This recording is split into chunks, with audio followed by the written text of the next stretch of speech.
نحمده ونصلي على رسوله الكريم.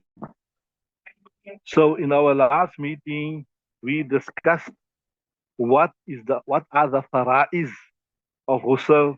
The bare minimum is to wash your mouth thoroughly till the back of the throat, till the back of the mouth where the throat starts, to wash the nose till the soft part, and then the whole body must become wet, right?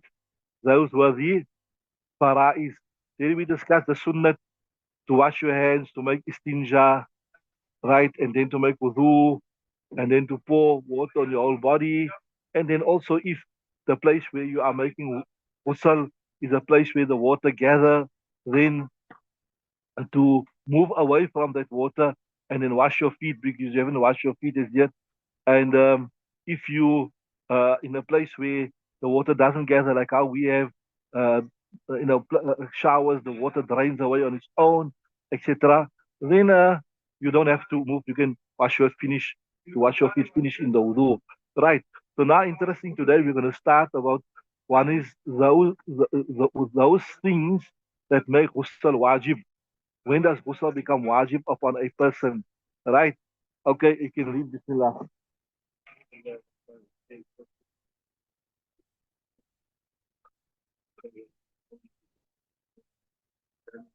Loud.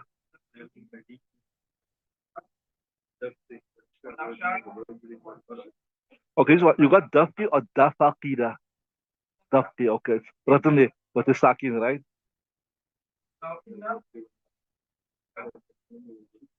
Okay, interesting. So, Bismillah Rahman Rahim.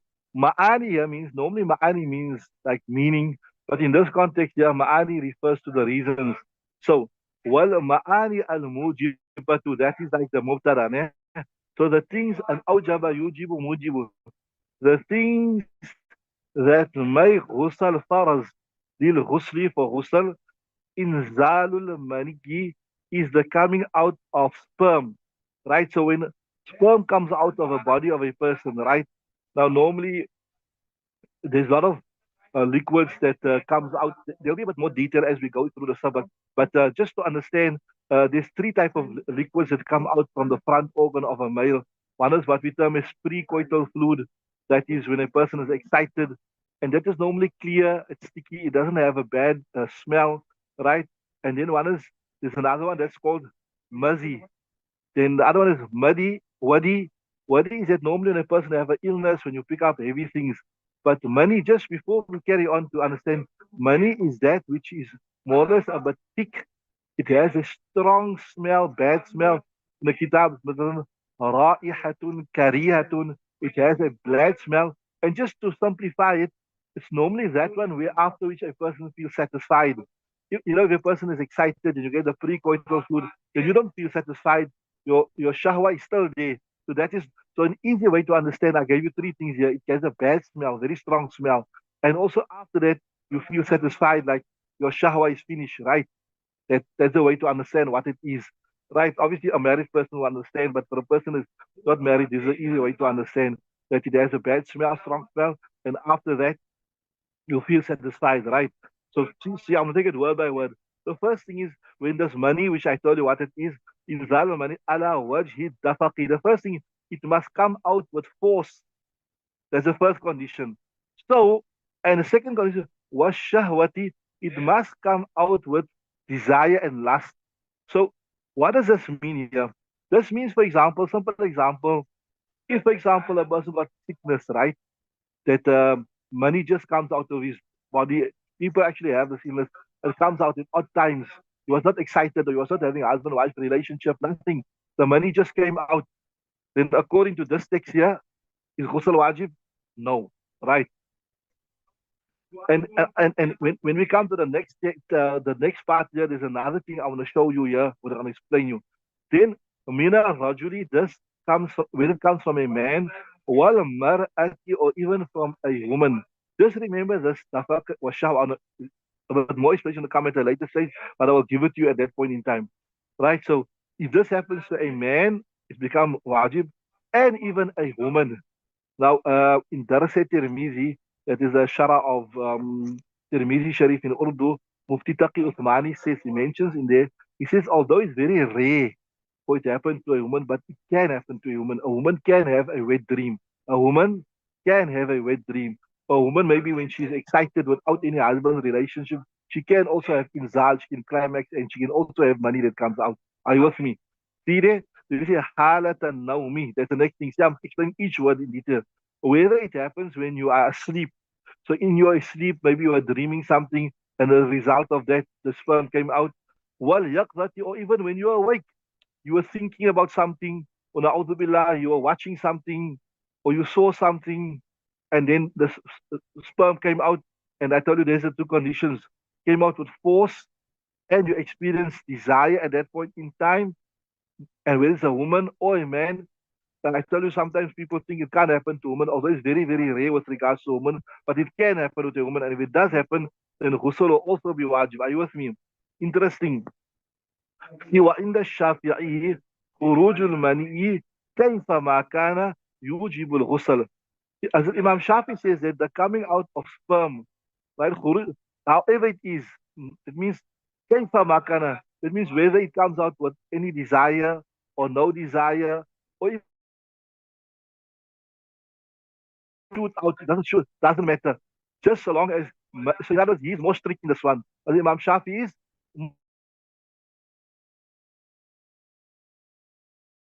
and maybe the actual sperm came out, whatever, right? Yujibul ghusla. And what is his reason? Liqawli alayhi salam, because Nabi Sallam said, al-ma'u min al-ma'i. Nabi Sallam said, water is from water. And when you mean water, you mean, what does water mean? Ghusl is when water come out. And so I'm saying, if you look at this, it is general. There's nothing here that the water must come out with force, or the water must come out with lust, whatever. It's just when water come out, then water becomes faraz upon you. So he's using the generality of the hadith of Nabi Sallam. Are you with me? He's using the generality of the hadith of the al-ma'u min al-ma'i. Yani al-ghuslu min al-mani.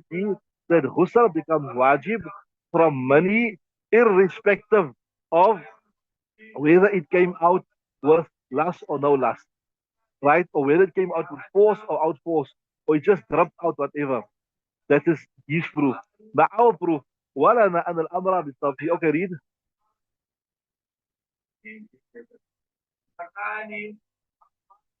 But carry on.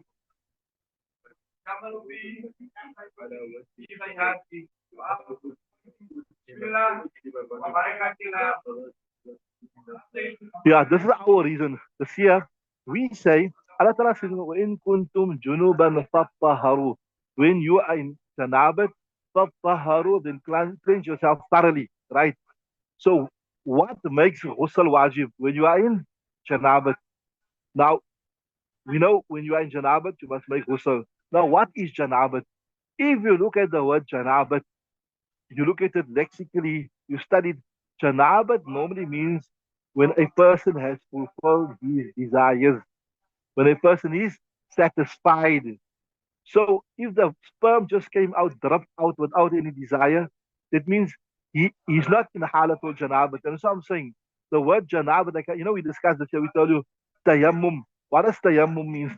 Tayammum means to intend. So how can you make tayammum without having intention of tayammum? Remember, the same thing we're saying here, that janabat, it means that your desire has been fulfilled.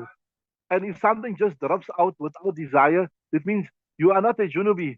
And if you're not a junubi, ghusl don't become wajib. Stay with me. Exactly.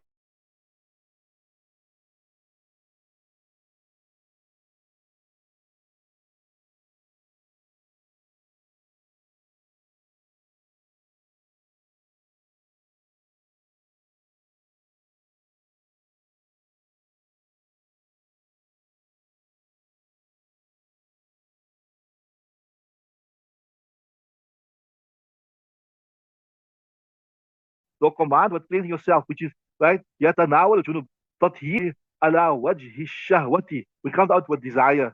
When it comes out with desire, without desire, you won't say that person is junub. That's why you say يقال أجنب الرجل. To say that the person is in حالة الجنابة إذا قضى شهوته من المرأة, when he fulfilled his desire with a woman. So you're saying lexically speaking, lughatan, the word janabat entails the fulfillment of shahwa. So if there's no fulfillment of shahwa, it just came out, dropped out, it will not be wajib, right? Then we have to answer the hadith of Nabi Sallallahu Imam Shafi's proof. Remember Imam Shafi, al-ma'u min al-ma'i. Water is from water, and it's general. So we say, wal hadithu mahmul ala khuruj an shahwat. We say that even though the hadith is general, but it is understood that when water comes out of shahwa, then ghusl will become wajib. You understood? You take that's right. That's one principle. You put the Quran first, and also another principle. When something is general, and you got another text that explains its specifics, then you'll use the specifics to explain the general. You understand what I'm saying? So even though al-ma'u min al-ma' is general, it just says water is from water, which means that the ghusl become wajib. Its sperm comes anyway. But the other text to suggest no, it must come out with shahwa. You understood? So you use the other text to specify this one, right? So the next part of the of it is very interesting here. ثم المعتبر عند أبي حنيفة ومحمد انفصاله عن مكانه على وجه الشهوة.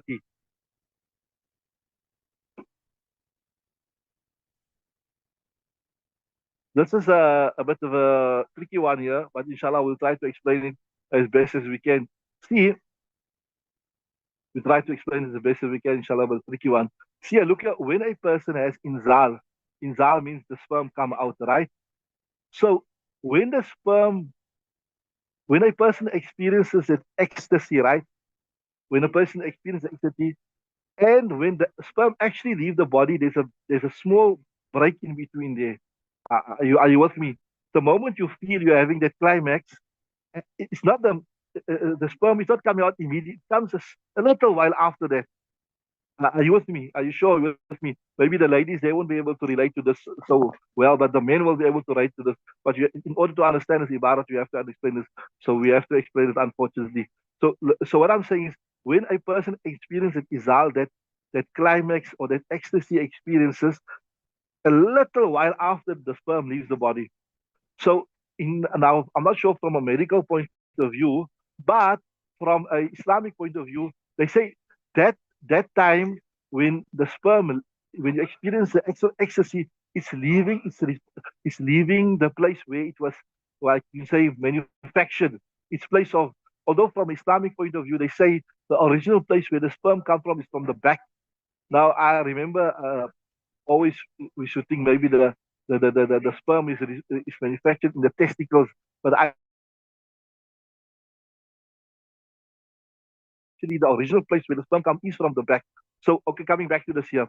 So we say when the sperm leaves its place, that is when you experience the shahwa, right? And then a little while after you see it leaves the body. So sometimes a person um, might have climaxed, but the sperm never leave his body as yet. Are you with me? So it's possible that a person, if for example he climaxes, right, and he squeezes the tip of his organ, he climaxed but nothing came out. Now, you think I'm talking nonsense here, but you'll have to understand to understand the text here. You have to understand this here, right? So if, for example, you climax and you squeeze the tip of your organ, nothing comes out. Are you with me? So because that shows you that the climax is not when it leaves your body, but the climax is when it leaves somewhere in your body. Are you with me? Right. Now, if you understood that here, see now the ibarat. ثم المعتبر in the see Imam Hanifa and Muhammad is called what? They are called طرفين. Right. They say انفصال عن مكان على وجه الشهوة. So it must, as long as you experience the ecstasy when it leaves its original place, ghusl become wajib. So according to them, listen nicely now. If a person is having a wet dream and you squeeze the front of it and you don't let the sperm come out, and then you keep it in for 2 minutes, and when you are calm again, you leave it and come out, ghusl is still wajib. Because why? You had the shahwa that left its original place. Are you with me? نصيحكم وإن أبي يوسف رحمه ظهور أيضا رأيت إن أبي يوسف ظهوره أيضا إن اعتبار الخروج بالمزايلة. هل Imam Yusuf says that you must have shahwat both times when it leaves your back and when it comes out of your body. So according to Imam Yusuf, if you are experiencing a wet dream and you squeeze the front or you tie it up and you climax everything and you wait 5 minutes and then you leave it and then it comes out, ghusl is not wajib because there wasn't shahwa when it left its place and there wasn't, sorry, there was shahwa in its place, but there wasn't shahwa when it left the body. Are you with me? You understood that? In Sharh al-Wiqaya, normally you do Quduri. After you Quduri, you do Sharh al-Wiqaya. Then you come to Hidayah. That is a bridge between. In the Hasha, it's mentioned there that according to Imam, if you are visiting somebody, a young unmarried man, is visiting somebody that has young daughters, when he goes sleep, he must tie his thing up. Why must he tie his thing up? That in the morning, if this man go in bath, this guy can say, hey, what, this guy is a faulty guy. He came here to my house, now he's going to bath the next morning. He's got bad thoughts about my daughters, whatever. So by tying his thing up, even if he have a wet dream, but because there was no shahwa when it came out, ghusl is not wajib. You understood? Although the fatwa is not on Imam Yusuf's call, the fatwa is not on Imam Yusuf's call. So now look at the ibarat again. See, what is we say? Let's say infisaluhu min makanihi. Let's say that when it leaves the back, let's just say for the back, you just from an Islamic point of view. Although I told you, maybe scientifically, you say when it leaves the testicles, whatever. So, for the woman also, if she does something similar, there's the same thing will apply. If she maybe stop it from coming out of her body, then according to Tarafain, it won't be wajib. Only when it leaves the body, then it will become wajib with shahwa, right? So the same thing, the same scenario can be explained, applied to a woman as well. The same scenario can be uh,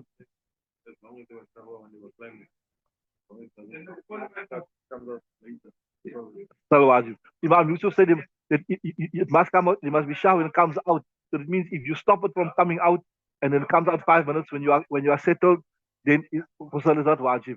You understood that? Now look at the ibarat. ثم المعتبر عند أبي حنيفة. What is considered by Imam Hanifa and Muhammad? انفصاله is separating an makani from its place. And here we mean the original place, say the back or the testicles. على وجه الشهوة والدesire. But in the Abi Yusuf, according to Yusuf, ظهور أيضا when it appears outside the body. So ظهور also, right? اعتبارا للخروج بالمزاب اعتبارا للخروج بالمزايلة. So what he says here is considering it coming out with the separation. We just give you the proper what you call it here.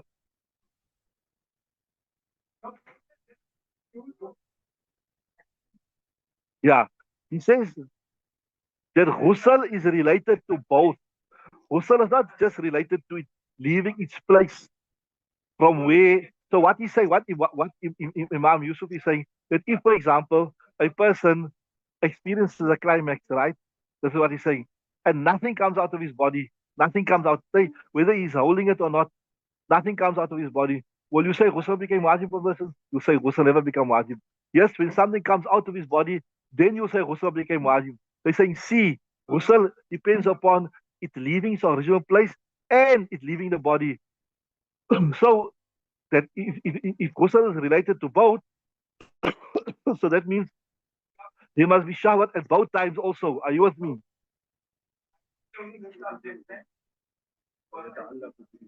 Yeah. Right. إذ الغسل يتعلق because ghusl is related to both when it leaves the place and when it appears from the body, right? Are you with me? I just want to check one second, one thing here and check.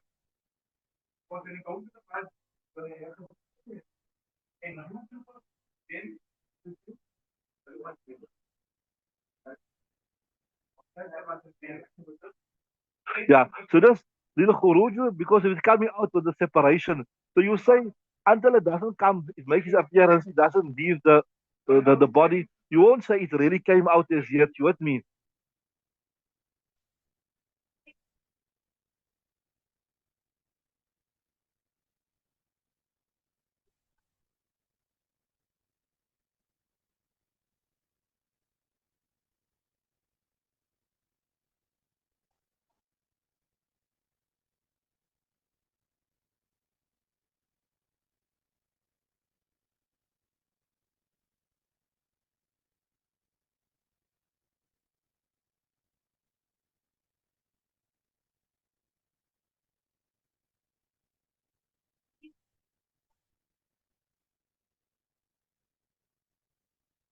So see, so right. So then itibaran lil khuruji, because he's saying the coming out was separating. The complete separation is only found when it leaves the body. So they also there must be shahwa, right? ولو ما أنه متى وجب من وجه um, متى وجب من وجه فالإحياء في الإيجاب. Remember I told you, I mentioned before, remember when we done the introduction of Hidayah, I told you Imam Hanifa, all his masail was premised on istiyat. Remember I told you that Imam Hanifa was most cautious. That is why most of the time, if you look at the bab of taharat and you look at the bab of ibadat, fatwa is given to Imam Hanifa because he's most caution in that. Remember I told you. And obviously ibadat is the most important thing in the life of believer. So the Hanafi Mazhab is fatwa on his call because we want extra caution. We don't want to put your ibadat in jeopardy. So what he's saying here is they're simply saying here, look here, in saying ghusl is wajib. If there was shahwa at the time of his leaving or place, there's more caution in that. There's more caution in that. If you're going to say no, if a person stopped it from coming out of his body, what if it was wajib only when it leaves there, then your no, ibadah is not accepted. So rather go with the cautious road. That's why I tell you, in ibadah, we always err on the side of caution. We always err on the side. So we're saying, ولو ما أنه متى وجب من وجه. In other words, if you say, look at a scenario where a person, he tied his thing up, his front organ, whatever, right? And he never let and he had a wet dream and it never come out. So according to Tarafain, it is wajib. According to Imam, it's not wajib. So they were saying, well, أنه متى وجب من وجه. When it has become wajib in one way, that means it has left its original receptacle, which are فالإحياء في الإيجاب. So caution demands we make it now wajib in all ways. So, right, whether it came out with shahwa from the body or not. Although now this is, we say the fatwa here is on Imam Hanifa's call, but sometimes if there's zarurat, if there's need, maybe you went up Kilimanjaro, for example, and now you know if you go bad day in the morning, you're gonna die. So then you must buy time up at night time. So you know that. So although maybe at a later stage when you get water, you can make ghusl, but sometimes at the need, a time of strong necessity, then you can practice upon somebody else's I mean another call in the madhab, even though the fatwa is not on the at the time of necessity, yes, then you can do that. Okay, we're gonna break there for the tafsir, inshallah.